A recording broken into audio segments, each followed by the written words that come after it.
Boa noite, pessoal. Sejam bem-vindos a mais um vídeo aqui no canal do Conversa na Galley. Boa noite, Jim. Boa noite, Rodrigo. Boa noite. Obrigada pela participação de vocês dois. E hoje, pessoal, estamos aqui com o Rodrigo Simões. O Rodrigo, então, ele é engenheiro e ele também atualmente trabalha como consultor de gestão de projetos na transição de aeronaves. Ele vai explicar um pouquinho para a gente como que funciona tudo isso, porque o nome é bem longo, então a gente vai ver.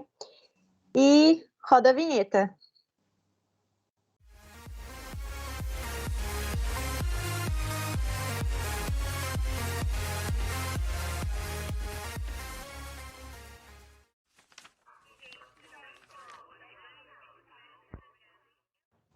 Então tá, muito boa noite para todo mundo, né? Para quem não conhece o nosso canal ainda, nós somos o Conversa na Galley. Hoje a gente está aqui com o Rodrigo, como a Anne comentou. Mas antes da gente começar, de fato, né, bombardear o Rodrigo de perguntas, eu que estou cheio de perguntas assim, relativa a essa profissão maluca aí que ele escolheu, vou pedir para vocês, né, que acompanham o canal, deixa o joinha com a gente aí.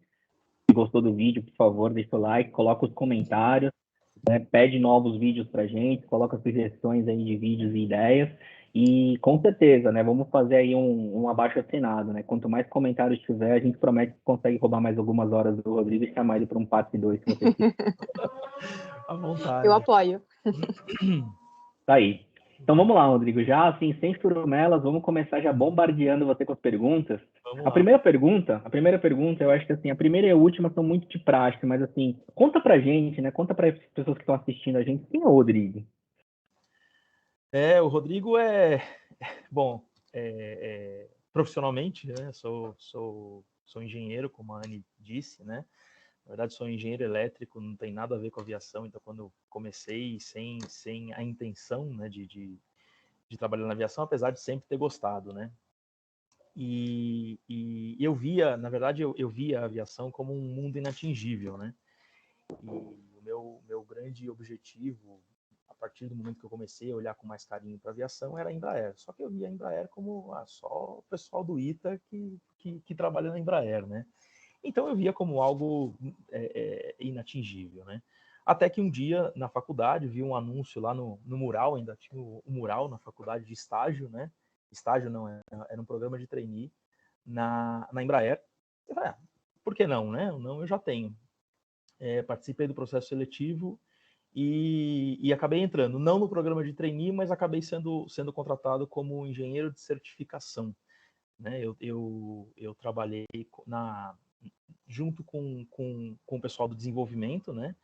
A engenharia de desenvolvimento, e fazia a interface entre a engenharia de desenvolvimento e a autoridade aeronáutica para certificar o aeronave. Trabalhava no projeto do 170, 190, né, que agora está aí voando bastante, né? Mas a ideia é que cada sistema da aeronave passe por testes, né? Por avaliações e comprovem que esses sistemas atendem aos requisitos, né? Aos requisitos aeronáuticos, né? Então, esse era meu trabalho na Embraer. Quando saí da Embraer, fiquei um tempo totalmente fora da aviação. Na verdade eu fui trabalhar com produção de vídeo, né? Trabalhei com edição, com cinema e tal. Fiquei 3 anos nessa parte, totalmente fora. Não chegou a 3 anos, 2 anos e pouco, totalmente fora da aviação, até que finalmente consegui voltar através da TAM Linhas Aéreas. Então voltei para a TAM em 2005 e desde então nunca mais saí da aviação, graças a Deus, né? Inclusive, devo a TAM a minha família. Conheci minha esposa lá. Então assim, hoje eu sou casado, tenho um filho, foi trabalhando na aviação, né? E dentro da TAM fiz muitas coisas. Entrei como se fosse um PMO, né? Um escritório de projetos que tinha ali. Trabalhava com melhoria de processos, trabalhava na parte de governança e tal. E aí eu fui pegando mais né, fui me aproximando do pessoal da manutenção, e foi onde eu fui me me ajeitando para ir para manutenção, né? Então, trabalhei um tempo na manutenção de linha, fui um tempo lá para São Carlos, eu fui gerente de planejamento lá em São Carlos, planejamento de produção. Depois voltei para São Paulo, então foram 11 anos dentro da TAM, fiz de tudo um pouco, né? E até para explicar um pouco o que a Anne falou da minha profissão, né, gerente de projeto na parte de transição de aeronaves, na verdade, esses projetos são quando acabam o contrato de aluguel de aeronaves, né? Hoje no mundo, mais de 60% da frota é alugada, né? As empresas aéreas têm poucos aviões, a maioria é alugada. E tem um contrato com tempo determinado, normalmente são 12 anos, alguma coisa assim, né, de 6 ou 12 anos. E quando acaba esse contrato, a empresa tem que optar por manter o avião na frota ou devolver para o dono, né, para o que a gente chama de lessor, né. E aí esse é um processo longo, trabalhoso, caro, e precisa ter alguém que cuide, que olhe, que tenha foco nesse processo. Então, meu primeiro projeto dentro da TAM, né, foi recebendo um avião. Na verdade, foram 3 aviões. Quando a TAM optou por começar a voar Boeing, os 777, né? A Boeing ainda não tinha, a aviação estava bombando e tal, a Boeing não tinha para entregar no tempo que a TAM precisava, e a Boeing ofereceu 3 MD-11 que voavam pela Varig, que estavam parados lá na VEM, na antiga VEM, né? Hoje é TAP, lá na Ilha do Governador, lá no Rio de Janeiro. Então, o meu primeiro grande trabalho nessa área foi receber esses aviões da Boeing, e foi um trabalho gigantesco, foram 7 meses ali montando o avião e tal. Não eu, né, mas né, gerenciando esse processo para que esses aviões viessem para a frota da TAM.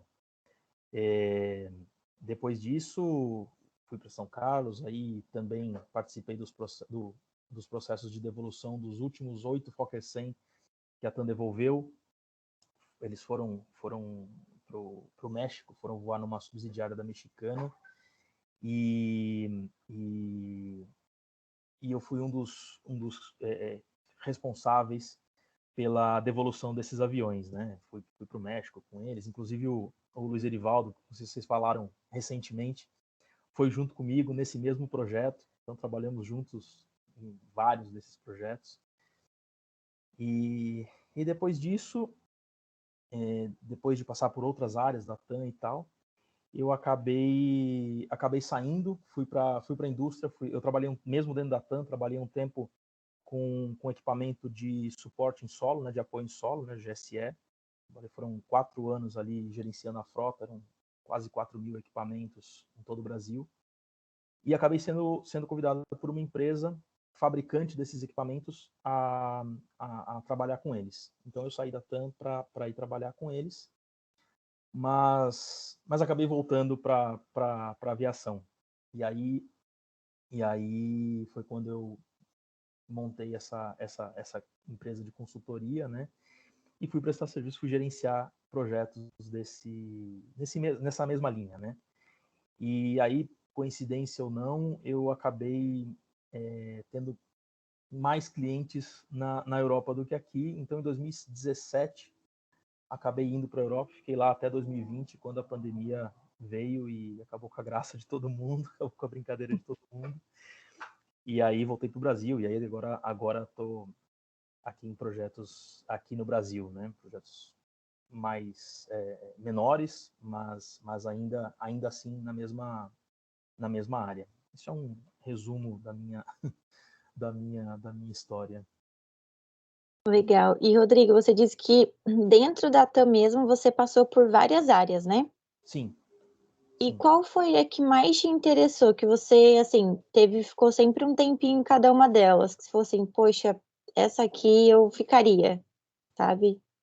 Então, teve 2 que me marcaram bastante. Assim. A primeira foi essa, quando eu era gerente de planejamento lá em São Carlos, em que, porque era dividido, né? Então, além do PCP, eu também fazia essa parte de de recebimento e devolução de aeronaves. Então era uma coisa, porque tem muita relação uma coisa com a outra, né?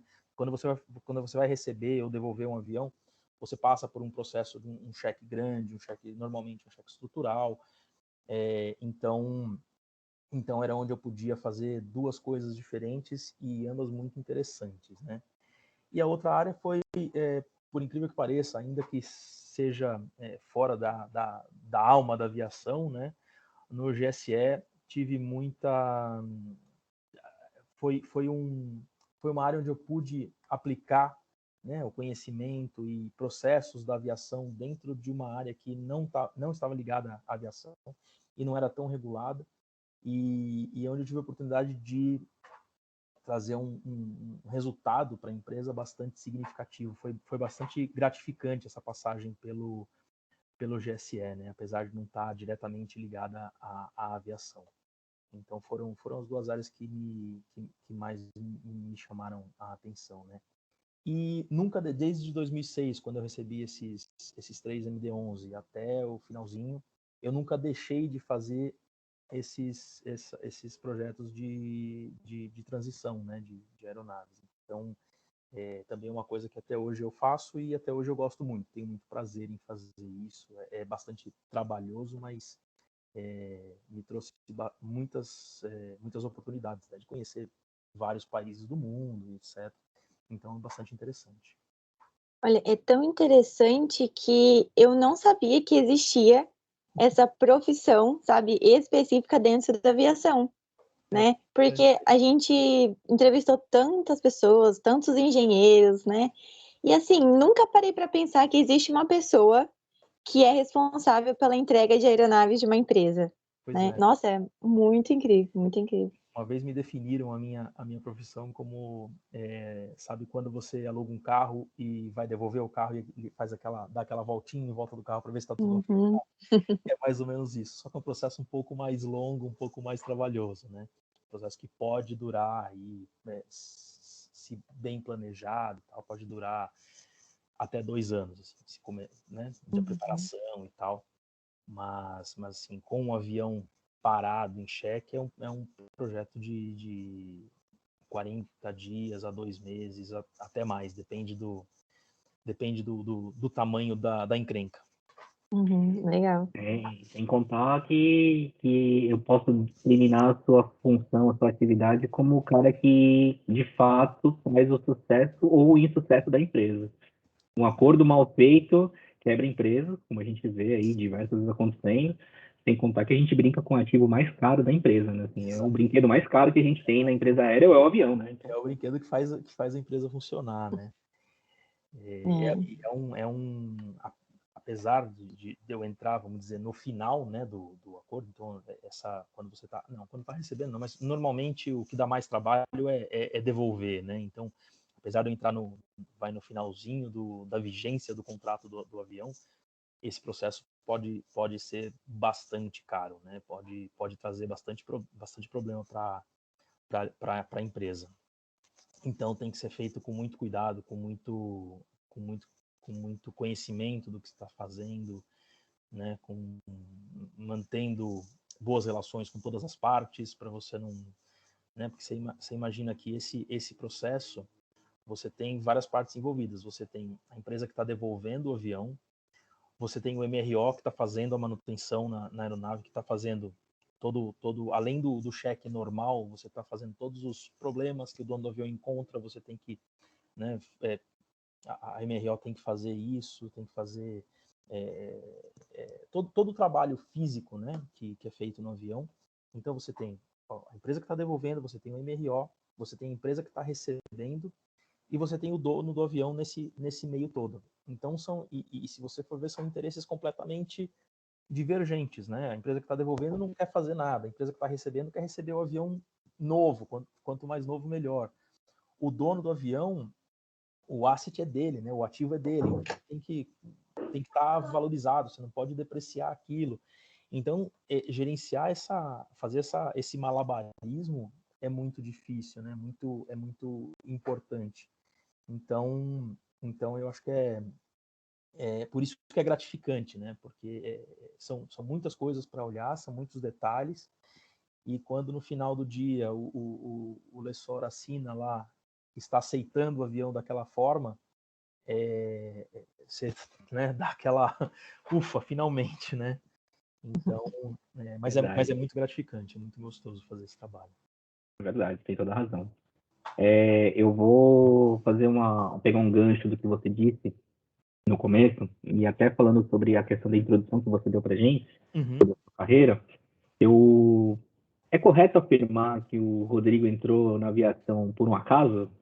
Não, como eu te falei, né? Eu busquei um pouco, não desde criança, né? Não é, eu sempre gostei de aviação, sempre gostei de avião, mas como eu te falei, quando entrei na faculdade, na verdade, eu fui fazer eletrônica com, com a ideia de trabalhar com meu pai, era um negócio assim, mas a coisa foi passando, e quando eu vi a possibilidade de entrar na Embraer, que eu via como uma coisa inatingível, eu busquei e me esforcei bastante para entrar ali, né? E a partir daí, aí a vontade de sair era zero, né? Acabei saindo por um período pequeno, mas sempre tentando voltar. Não é uma coisa que se abandona fácil, não. Então, não foi por Entendi. acaso, mas também não é aquela história de, desde criança sonhei. Não, não é. Não, entendi. Então a gente pode até concluir que o bichinho da aviação te picou mesmo, né? Picou. Ficou mesmo. Entendi. Logo que. Não foi nem quando eu entrei na Embraer, foi quando eu vislumbrei a possibilidade de entrar na Embraer.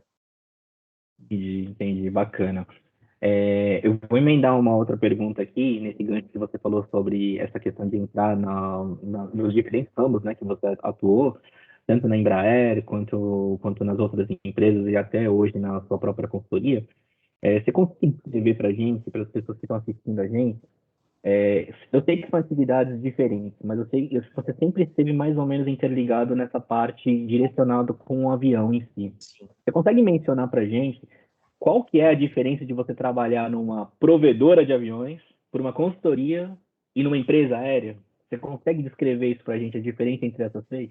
Nossa, é interessante, é interessante. A indústria eu acho é um pouco mais, além de ser mais rígida, principalmente porque eu trabalhava, não mais rígida no sentido de seguir regras e tal, mas é que o meu papel dentro da indústria aeronáutica era exatamente de verificar o cumprimento de regras, né? Então eu tinha aquilo muito forte, então era muito mais rígido e muito mais técnico. Apesar de mesmo na linha aérea eu trabalhar sempre na área técnica, né? Eu estava cercado de engenheiros por todos os lados, né? Na empresa, na indústria, né? Na Embraer. Na empresa aérea, a gente está aquele mundinho da manutenção, é um mundo parecido, com um viés técnico bastante forte, mas a parte de negócio também é muito forte, né? Então, quando a gente, na Embraer não pode, na Embraer, na indústria aeronáutica, né, você tem que estar ali para entregar o avião para o cliente, tem que ser um negócio 100%, sem um mínimo detalhe e tal. E quando você está na empresa aérea, você tem a possibilidade de ter uma vamos dizer, despachar o avião de uma forma dentro da regra, mas com mais flexível, vamos dizer assim, né? E na consultoria, aí, aí é uma junção das duas coisas, né? Porque esse negócio, essa exigência que o lessor tem, mas muito mais comercial do que técnico, você tem que cumprir todo aquele, além de cumprir as normas da manutenção, né, o programa de manutenção, o plano de manutenção da aeronave, você ainda tem que cumprir contrato, então você tem a junção das duas coisas, você tem a parte comercial e a parte técnica ao mesmo tempo, né? Então eu não sei se eu fui claro, eu acho que eu fui um pouco confuso nessa, depois a gente vê que se quiser eu reformulo aqui. A ideia é exatamente essa. A ideia é de fazer uma pergunta que te faça pensar pra caramba e falar, caceta, eu nunca pensei nisso. Exatamente. Realmente nunca pensei nisso. Mas eu tento reformular aqui, né? Então, até porque, não sei se ficou parecendo que... Não, ficou claro, assim. Não, então, eu acho que assim, talvez essa resposta ela possa ser muito mais voltada na questão, não da atividade em si, mas a questão e nem assim, a questão de comparar complexidades de atividades, que eu acho que são atividades totalmente incomparáveis, mas é focar muito mais assim, talvez, a resposta que eu imagino, que eu espero, né, que você nos dê, é muito mais aquela visão assim, porque eu posso dizer por experiência, né? Eu fui como cliente, eu nunca trabalhei nessas áreas e tudo mais, mas eu já tive a honra de buscar um Boeing lá em Seattle com a Gol, né? E eu vim como passageiro, né? O comandante falou para mim, ó, você é mecânico, fala que você é mecânico e ponto final. Eu falei, não, tudo bem. E eu vim lá atrás, assim, é uma festa, é uma baita festa para o provedor do avião para a empresa, né? É assim, é um filho nascendo, né? E a gente que trabalha na aviação, a gente pode dizer assim, cada avião, ele é uma pessoa, ele é um ser vivo, ele é o carinho. Então, cada avião com o prefixo que tem as suas particularidades, tem uma personalidade, dá uma pane específica sempre, né? Então, a gente tem mais ou menos aquela mesma criação.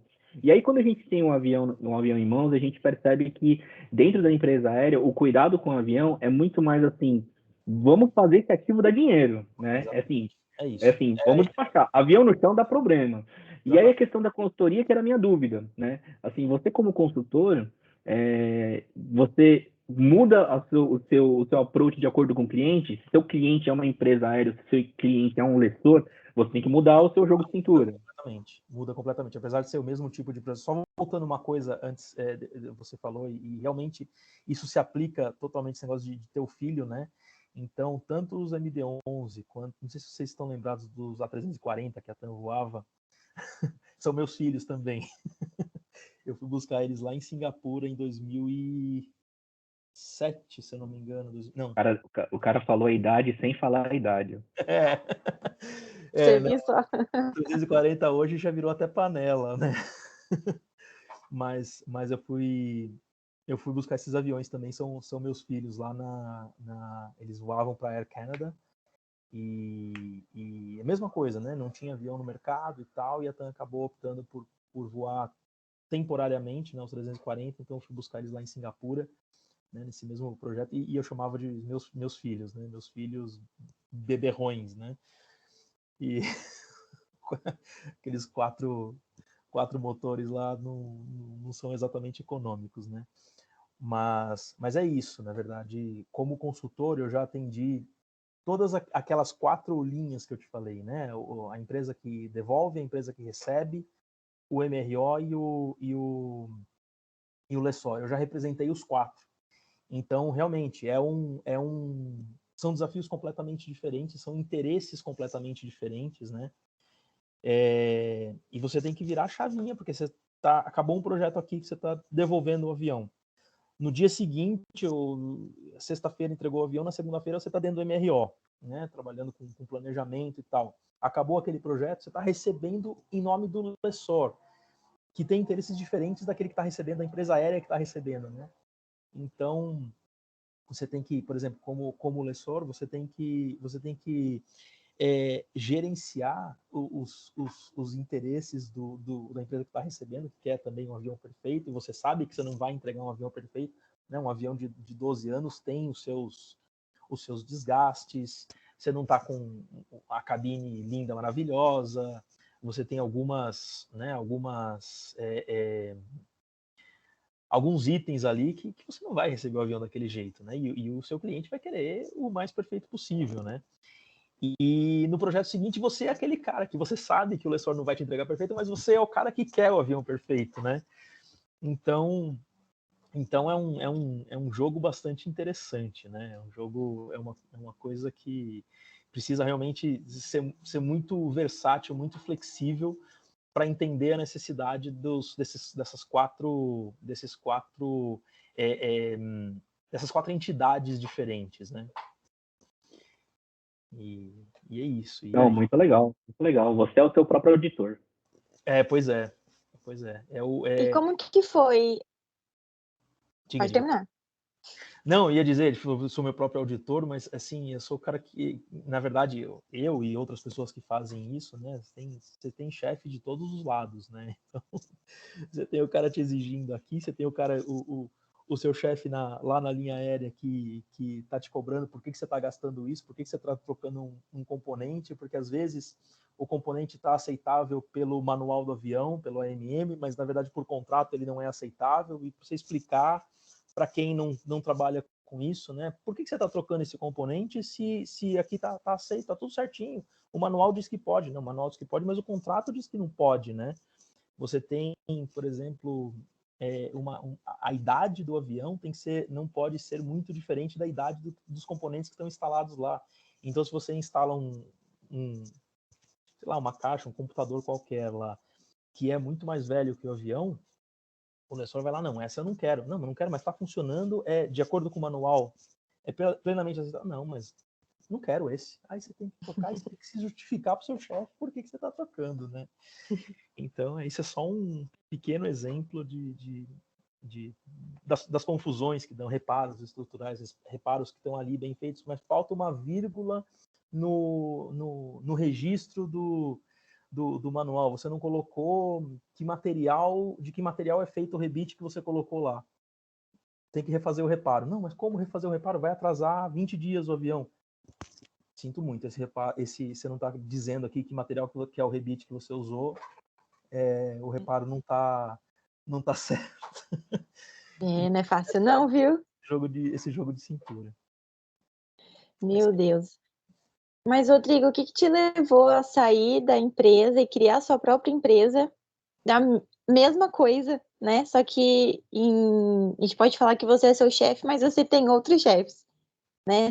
Só mudou lá o local. O que te levou a criar sua própria empresa e prestar consultoria? A possibilidade, na verdade, de ter essa flexibilidade, né? Eu, dentro da empresa, eu era sempre a empresa que estava devolvendo o avião, né? Como consultor, eu tenho essa possibilidade de conhecer todos os lados, né? Quem entrega, quem recebe, Uhum. etc. Esse trabalho me deu a chance de conhecer vários países do mundo, né? Mas principalmente pelo desafio e pela possibilidade de conhecer todos os pontos de vista desse mesmo trabalho, né?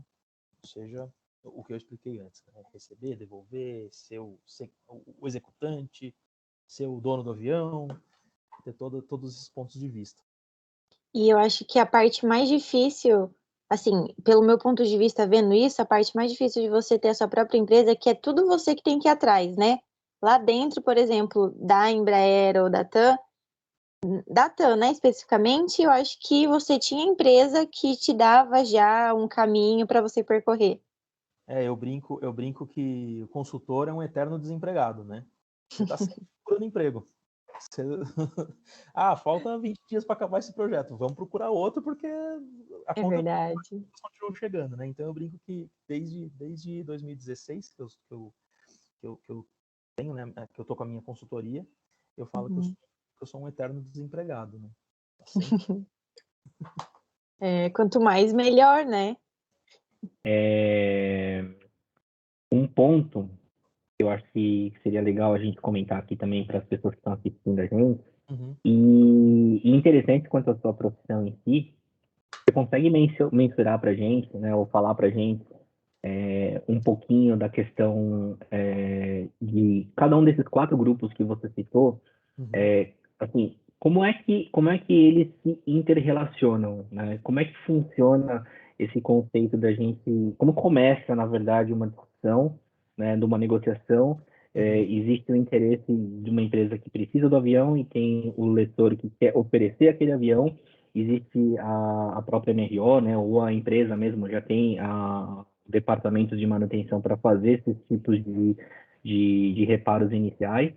E o que é mais comum? Assim, é mais comum a pessoa que está recebendo o avião receber o avião ready to fly, ou seja, pronto para voar, chegou, pode voar amanhã, e cuidar depois para deixar o avião devolvível, digamos assim, né? todos os processos que acontecem, ou é mais comum você ter o inverso? Você ter você receber o avião com muitas tarefas, muitas atividades para ser feitas e depois devolver o avião do jeito que você liberou. O que é mais vantagem, não só financeiramente, mas pensando assim com a experiência que você tem, imaginando que nós somos uma empresa aérea aqui. A gente tem essas duas opções. Ou eu pego o avião do jeito que ele está, faço as manutenções e devolvo ele do jeito que eu consegui liberar ele, né? Ou seja, sem muitos serviços no final, ou eu faço o contrário, né? Recebo ele mais limpo de tarefas para conseguir devolvê-lo com mais tarefas feitas no final. Na verdade, eu vou primeiro responder a sua pergunta, depois eu vou falar um pouco do processo. Na verdade, assim, você tem que receber, na verdade, a empresa quando vai devolver um avião, né, ela tem que devolver o que a gente chama aeronavegável, ou seja, limpo de tarefas mandatórias, né? Então, ou seja, toda aquela lista do plano de manutenção, do programa de manutenção do avião, tem que estar cumprido até tantos meses ou tantas horas de voo ou tantos ciclos em que o contrato manda, né? Então, ou seja, tem que estar aeronavegável, nem que seja por um dia para você fazer o ferry flight, né? O voo para sua base, né? O que normalmente acontece, não quer dizer que você também não receba o avião, a gente chama as is, né? O avião do jeito que está. Então você tem faz o voo para sua base, você mesmo faz o cheque. Só que quando você faz o cheque, normalmente é tudo um jogo de números, né? Se o lessor te paga, né, de quem você alugou o avião, te paga para você fazer aquele cheque, quando você for devolver o avião, você vai ter que pagar para fazer o cheque para você devolver, né?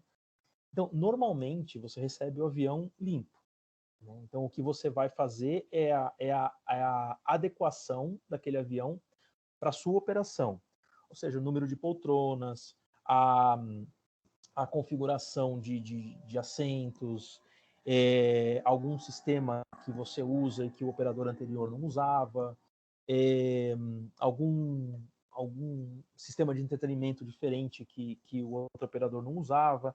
Então, o que você faz é adequar a aeronave para a sua operação. Mas, tecnicamente, essa aeronave vai tá limpa, vai estar com... Limpa, que a gente fala, vai estar com as tarefas feitas até o próximo período de cheque mais pesado, né? Você tem tarefas você tem tarefas diárias, você tem tarefas semanais, você tem vários intervalos de tarefas de manutenção, mas normalmente você executa as tarefas durante um processo de recebimento e devolução de aeronaves, você executa aquelas tarefas que são mais longas, né? Tarefas que você tem que parar o avião no hangar, né? E aí, lógico, no dia seguinte, na semana seguinte, vão vencer outras tarefas que você vai ter que fazer de qualquer forma. Mas normalmente é isso, né? Você recebe o avião já limpo, a menos que por contrato você tenha que fazer, mas isso vai ser retribuído de alguma forma lá no final quando você for devolver o avião. Falando um pouco do processo, eu vou falar dos quatro, o que eu acho mais desafiador, que é a empresa que está devolvendo o avião. É o mais difícil, é a vidraça sempre, né? É o que tá devolvendo a aeronave. Então, no meu caso, aonde eu entro, né? Quando tem um departamento de contratos dentro da... Claro, estou falando isso de uma forma bastante mais simples, né? Mas só para ilustrar, né? Você tem um departamento que cuida dos contratos dos aeronaves, né? E eles sinalizam, ó, daqui a não sei quanto tempo os aviões tal e tal vão ser devolvidos. E aí você começa a preparar esse avião para ser devolvido, né? O que é preparar esse avião para ser devolvido? Você vê se os componentes mais caros, né? Então, motor, APU, os giradores, né? As IDGs que ficam instaladas nos motores, se está de acordo com o contrato, ou seja, o serial number dos motores, APU, trens de pouso, se estão instalados no avião. Se não estão, vamos planejar a instalação desses motores, de todos esses componentes nesse avião nesse período. Qual é né, a manutenção que o contrato exige que eu entregue? Então, prepara o escopo de trabalho, o work scope, né, da próxima manutenção, para entregar o avião. prepara para que seja executado na próxima parada da aeronave. Ver que tipo de pintura que o lessor exige na devolução da aeronave. Isso também, normalmente, depende de como você recebeu a aeronave. Se você recebeu já na pintura da sua companhia, normalmente você vai ter que entregar essa aeronave na pintura da companhia que vai receber o avião. Se você recebeu o avião branco, provavelmente você vai devolver o avião branco também. Isso não está escrito na pedra, né? Não é regra, mas é o que normalmente acontece, né? Então, todos esses detalhes são parte da preparação da aeronave. De novo, né, os componentes que estão instalados no avião, eles atendem um contrato? Porque que eles atendem tecnicamente o avião, sempre vão atender, senão o avião não poderia estar voando, mas eles são instalados na aeronave de forma a atender tecnicamente. Mas por contrato, eles são aceitáveis? Se não forem, planejar a troca desses componentes. Isso vai acontecer ainda durante a operação do avião, vai acontecer quando for parar o avião, né, o que aconteceu na história desse avião e de acordo com isso, o que vai ser necessário fazer? Teve algum incidente que tem que ser visto, tem que ser colocado em contrato, né? Na hora do pushback puxback, encostou a asa num outro avião. Então, tudo isso está registrado, tudo isso tem que estar claro, tem que estar, né, tem que ser descrito no processo, né? E aí, durante essa preparação, se joga para o mercado, né, os pedidos de proposta, né, os requests for proposal para os MROs, ver qual é aquele que mais se adequa à necessidade de manutenção daquele avião, né, seleciona o MRO, prepara o envio desse avião para o MRO, seja no Brasil, seja fora do Brasil, e aí a parte que é, vamos dizer, a mais densa em termos de trabalho, que é o período do check-in que o avião vai ser submetido para a devolução, né? Então, além das tarefas normais, tudo aquilo que é contratual tem que ser executado também. Então, o que a gente, às vezes, um cheque seu, um cheque estrutural, vai 40, 45 dias, você faz. Mas são tantas coisas adicionais que esse prazo acaba se estendendo bastante, né? Então, você tem que também ter uma ideia bastante clara do que é adicional às tarefas normais para poder parar o avião a tempo de devolver ele na data certa. Porque cada dia que passa dessa data, existe uma penalidade, uma penalidade, além de multa, né, um acréscimo no valor do aluguel, porque o próximo cliente está esperando esse avião lá também. Provavelmente ele já vendeu passagem, provavelmente, né? Então, cada dia que você atrasa na devolução do avião, você paga por isso, né? O lessor vai te cobrar por isso, né? Então, normalmente, por isso que dos quatro é o que eu acho mais interessante, porque é o mais desafiador, é sempre o que tá apanhando a empresa aérea que vai devolver o avião. E são muitos detalhes, né? Ou você presta muita atenção, ou vai dinheiro embora. Sim, você tem, por exemplo, você tem que devolver os motores do avião ainda com uma vida útil remanescente, né? Então, ele tem que ter lá, sei, ainda 4.000 horas antes de ser enviado para a oficina. Se você deixa escorregar e passa um pouquinho e faltam 3.000 e poucas horas, você vai pagar por essas horas, ou você vai ter que tirar o motor da asa para mandar para a oficina, e aí você devolve o motor com a vida útil total, isso não é interessante também. Então você tem que otimizar a utilização desse avião, desses motores, desses trens de pouso, ao máximo para que ele chegue no dia da devolução e que não esteja nem muito melhor do que deveria, e não dá nem para ser muito ruim. pior. Se for um pouquinho pior, você já está tomando prejuízo, né? Então, são muitos detalhes que você tem que levar em consideração, né? E com vários olhos ali em cima, vendo se esses detalhes estão sendo realmente cumpridos, né? Imagino mesmo. É um processo bastante desafiador, bastante interessante. Não, e tem toda a razão, assim, é uma coisa bastante desafiadora. Tem um ponto, na verdade, é mais uma curiosidade minha, tá? Sim, sim. E você pegando um adendo, assim, fazendo uma aspas aí, uma curiosidade minha. Eu acho que com o avanço da tecnologia, uma coisa que vem acontecendo muito na indústria aérea, eu tenho percebido que as áreas mais técnicas, né, têm trabalhado com bastante dados de predição, né, dados de machine learning, conceitos de como a gente vai prevenir um problema antes daquilo realmente acontecer. E para mim sempre foi uma coisa super desafiadora o item de manutenção, né? E aí vamos ver se você consegue me ajudar com essa minha pergunta. Eu sempre tive uma dúvida, assim, eu como fabricante de um determinado equipamento, por exemplo, e tendo um manual super auditado, tem todas as questões de ciclagem por ciclos ou horas, né, de utilização, aquele material ele vai vencer ou não. Como é que as empresas aéreas fazem do ponto de vista de manutenção, de você tirar um componente do avião que está funcionando, mas que você sabe que ele vai quebrar, que em algum momento vai dar algum problema, né? Isso é uma coisa preditiva. Existe alguma coisa que é feita no ponto de vista, você que trabalhou em planejamento talvez consiga nos ajudar com isso, como que é feito esse estudo e como é que você, depois de retirar desse componente, você leva para o fabricante e fala assim, toma aqui o seu componente que está funcionando, mas em algum momento vai quebrar. Como é que você faz isso? Então, tem várias etapas disso, né? Então, alguns componentes já são considerados, a gente chama hard times, né? São componentes que depois daquele número de horas eles têm que ser retirados, normalmente são itens estruturais, né? Mas que é exatamente o que você está falando. O componente foi desenvolvido para voar aquele número de horas ou aquele número de ciclos. Então, ali...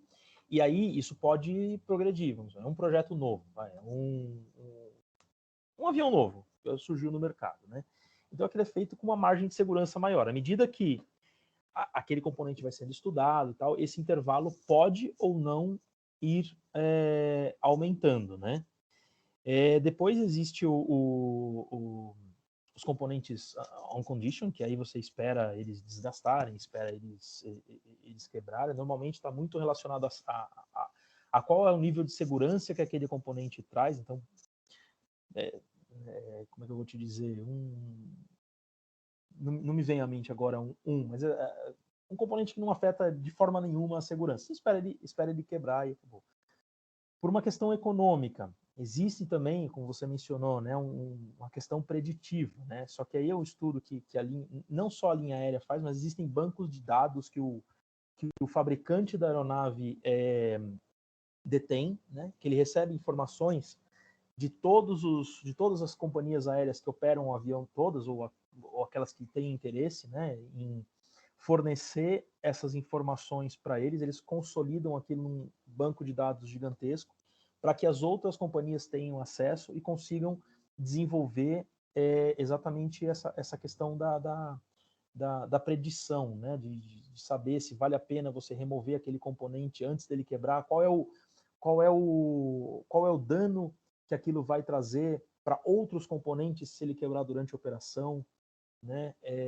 Então tem muito estudo a respeito disso. As empresas aéreas têm um departamento que cuida só disso, né? Normalmente é um departamento de performance, de confiabilidade, que eles exatamente focam nesse tipo de estudo para melhorar até não só, e mais importante, sempre o mais importante, a segurança da operação, mas também a questão econômica, né? De você não trocar um componente muito antes do que devia, mas também não esperar ele quebrar. Então tem... Eu gostei. Diga. Eu gostei da pergunta do Jim, porque daí isso foi uma pergunta muito curiosa, porque a gente não entende, né? E tem como saber mais ou menos, por exemplo, vou por aí um equipamento de segurança que afetaria muito o voo, o trem de pouso, certo? Quanto tempo mais ou menos vocês pensam assim que ele ainda está usável, que ainda dá para permanecer com aquele trem de pouso daquela aeronave. Então, eles têm o trem de pouso é um item que tem a vida definida pelo fabricante, né? E aí, para cada avião, é um valor diferente, né? Mas quando chega ao fim daquele período, ele tem que ser removido, instalado um outro, né, para o avião voar. E o trem de pouso passa por enviado para a oficina, totalmente desmontado. São substituídos, tem partes, principalmente de trem de pouso e motores, tem partes que a gente chama de LLPs, né, que são Life Limited Parts. Essas partes do trem de pouso são substituídas quando chega ao limite da vida útil desses componentes, né? E realmente, o fabricante define, quando chegar em tantos mil ciclos, você vai ter que parar o avião, tirar o trem de pouso, enviar para a oficina, e aí ele tem um novo ciclo de vida, que normalmente é o mesmo, você troca as partes críticas, né? Normalmente é o mesmo período, assim, normalmente 2 ciclos, ou 2 ou 3 ciclos de vida dentro do trem de pouso. Depois você tem que descartar, mas aí também já chegou na idade de descartar o avião, né? Mas é isso, sim, são componentes que o fabricante define qual é a vida útil. Normalmente, o que eu estou falando de preditivo são componentes mais relacionados à parte mecânica, elétrica, hidráulica.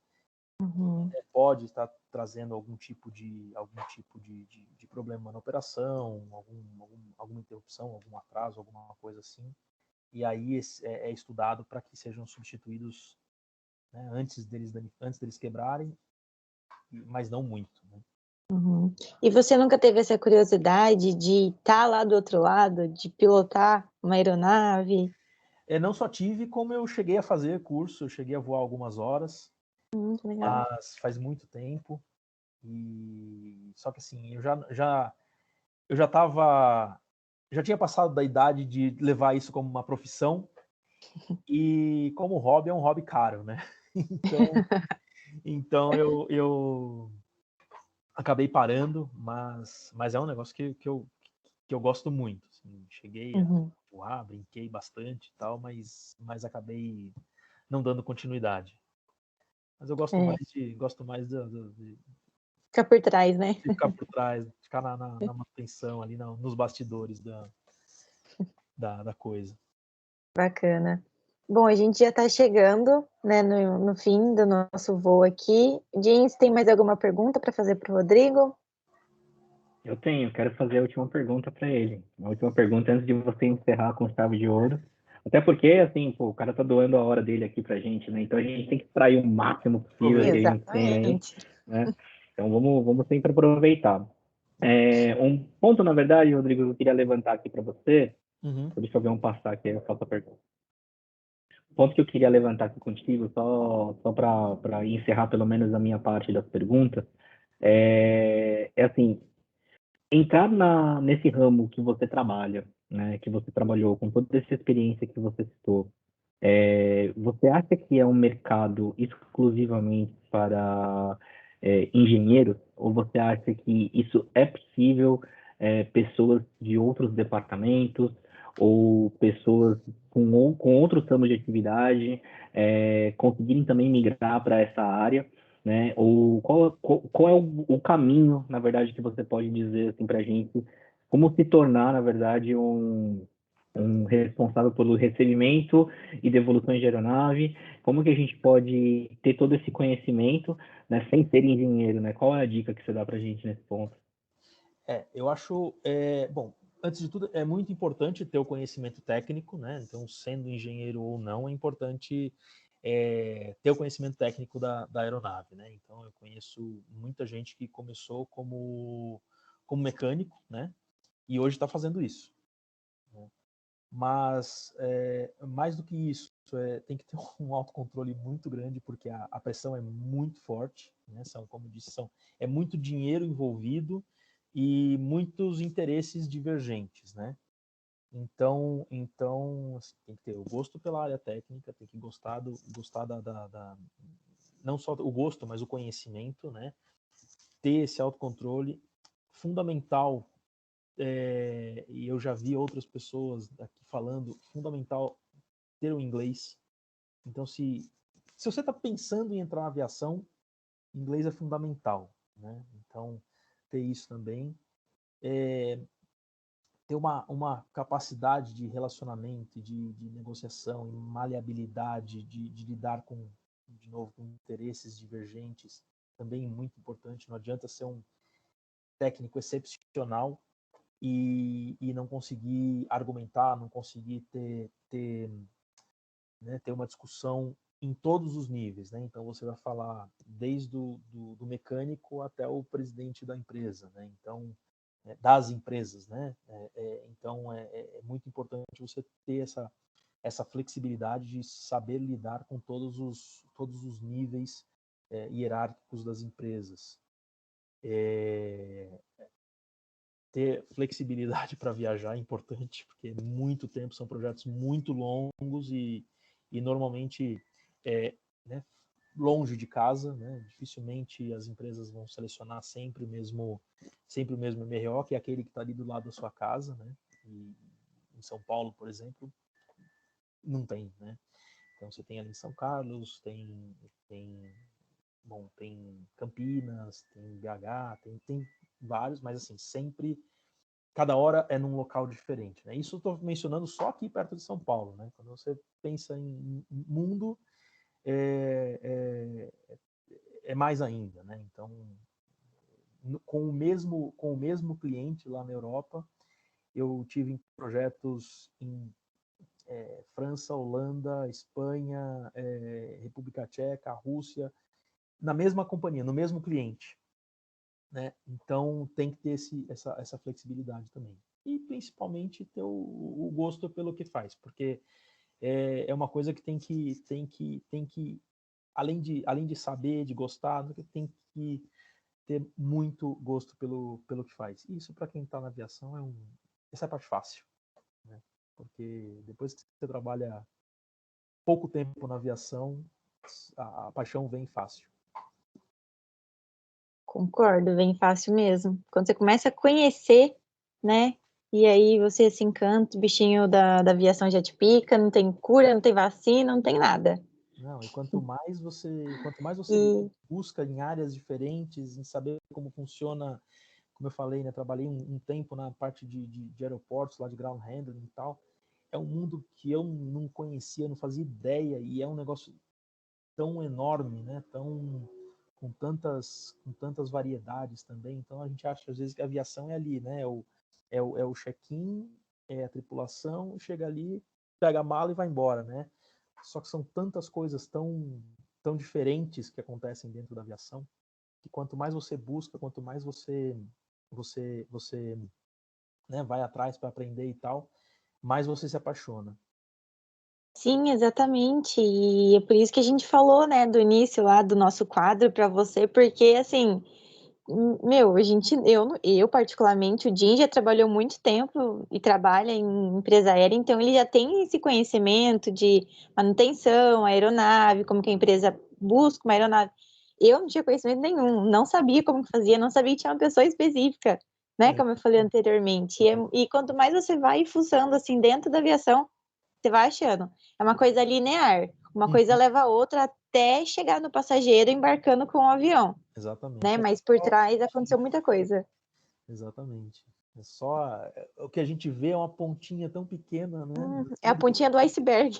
Exatamente. Literalmente. Bacana. Bom, o Jim fez então a última pergunta. Jim, quer fazer mais alguma? Beleza.